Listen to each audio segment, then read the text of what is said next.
প্রিয় সাংবাদিক।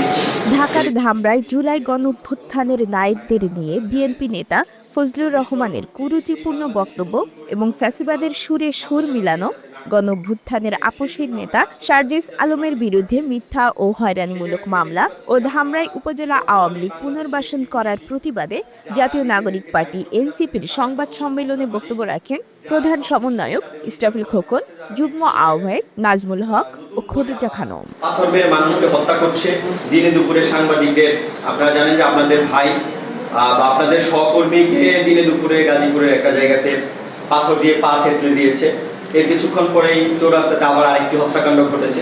তো সব কিছু বিষয় নিয়েই যখন আমরা সরব বা আমরা কথা বলতে চাচ্ছি, বিগত ফ্যাসিস্ট সরকারের মতো একটি গোষ্ঠী আমাদের আবার সেই কণ্ঠটাকে রোধ করে দিতে চাচ্ছে। তা আমরা সেই জায়গা থেকে বলতে চাই যে বিগত 17 বছর যে ফ্যাসিবাদী গোষ্ঠী এই বাংলাদেশের জনগণের উপর ঘাড়ে চেপে বসেছিল, তারা যেমন ভয়ে কাঁটাতারের বাইরে চলে গেছে, নতুন করে কেউ যদি আমাদের সেই কণ্ঠ রোধ করতে চায়, তাদের একই অবস্থা হবে এই বাংলাদেশের মাঠে।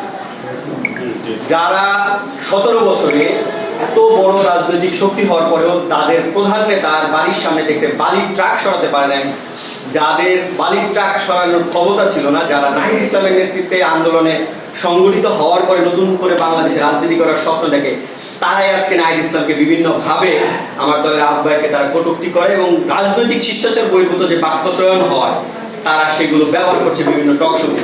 আসলে এদের খেয়ে দিয়ে কোনো কাজ নেই। অলস মস্তিষ্ক যেমন শয়তানের কারখানা, ঠিকই একইভাবে যখন এরা বয়সের ভারে নুয়ে পড়েছে, যখন এদের নিজেদের দলে যখন অবস্থান নাই, তখন অন্য দলের সিনিয়র নেতাদের নিয়ে তারা কুরুচিপূর্ণ বক্তব্য দিচ্ছে বিভিন্ন জায়গাতে।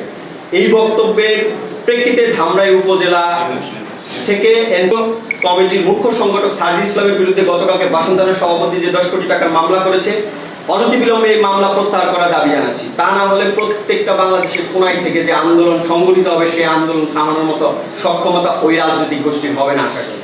তাদের চাইতে সুসংগঠিত ছিল হাসিনা এবং হাসিনার বাহিনী, যাদের ছিল সুসজ্জিত অস্ত্র দ্বারা বাহিনী ছিল এবং তাদের সাথে প্রশাসন ছিল। তারাই যখন পালিয়ে যেতে বাধ্য হয়েছে, নতুন করে যারা আবার আমাদের এই কণ্ঠকে রোধ করতে চায়, যারা আমাদের বাক স্বাধীনতাকে রোধ করতে চায়, যারা আমাদের চলার পথকে রোধ করতে চায়, সেই জায়গাটা আসলে এই বাংলাদেশে নতুন করে হবে না। আমি জানাচ্ছি ধামরাই উপজেলার পক্ষ থেকে, ধামরাই উপজেলাতে আপনারা প্রত্যেকেই জানেন, যেহেতু আপনারা প্রিন্ট এবং ইলেকট্রনিক সাংবাদিকরা আপনারা বিভিন্ন সময় ধরে এখানে কাজ করছেন, ধামরাইতে আমরা দেখতে পাচ্ছি একটি জনগোষ্ঠী যারা রাজনৈতিক তাদের পরিচয় আছে এবং তারা সুপরিচিত, নাম বলতে চাই না, তারা নতুন করে আওয়ামী লীগকে ধামরাই পুনর্বাসনের দায়িত্ব নিয়েছে। তাদেরকে হুঁশিয়ারি করে দিতে এটা বলতে চাই, আওয়ামী লীগের ঘাড়ে চড়ে নতুন করে বাংলাদেশে ক্ষমতায় আসা যাবে। যারা আওয়ামী লীগকে ঘাড়ে চড়ে ক্ষমতায় আসতে চায়, তাদেরকেই ছাত্র জনতা এবং সাধারণ জনগণ সমূলে বিনাশ করবে। যারা এই আওয়ামী লীগকে নিয়ে পথ চলার চেষ্টা করছেন, তারা এখন থেকে সাবধান হয়ে যান।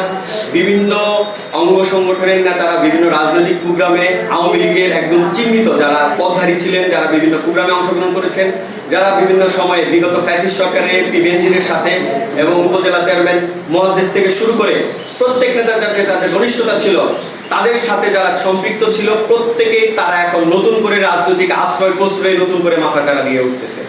এবং এদেরকে যারা পুনর্বাসন করার চেষ্টা করছে, তাদের সবচাইতে বড় কণ্ঠ হলো এই ফজলুর রহমান নামক, যে এখন নতুন করে আবার বাংলাদেশে রাজনীতি করতে চায়। তার পুরনো ইতিহাস আপনারা প্রত্যেকেই জানেন। তিনি এক সময় আওয়ামী লীগের রাজনীতি করতেন, তার এমন কোন স্বার্থের ব্যাঘাত ঘটার কারণে তিনি এখন নতুন করে জাতীয়তাবাদী দলের রাজনীতিতে সম্পৃক্ত হয়েছে।